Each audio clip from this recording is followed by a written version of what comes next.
Magandang hapon pala sa inyo mga master. Update project na naman tayo dito sa trusses natin.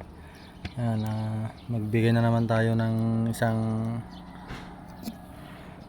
tutorials about sa mga purling connector. Ito po. Bali ang ginagawa namin dati ganito lang. Dito lang siya. Dito lang po kami naglalagay ng purling connector pag ganyan lang siya. Ayan. Pero ngayon ang ginagawa ko para mas matibay, ganito na, linakihan ko na ganito, tignan nyo, ayan, para mas matibay. Tapos ang ginagamit ko standard na 1/4, ayan, angle bar, tibay nyan. Yan na po ang ginagawa ko ngayon na wala na yung dito sa ibabaw.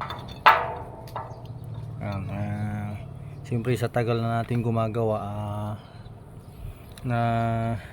naisip din natin yung pagkatibay yung mga ginagawa natin. Ayan. Bali lahat po ganyan, nalagyan na namin. Kunti na lang ito, lalagay na namin ng purling connector, yun na lang. Tapos gagawin na dito, mag-align na lang ng mga kanang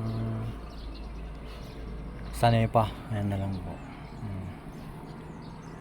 Ayan po mga master, ang update sa project natin dito sa Barangay Abot, trusses. Ayan mga master, hanggang dito na lang muna yung video natin. Sana po nakatulong na naman tayo, nakabahagi na naman po tayo ng kunting tips sa paglagay po ng purling connector.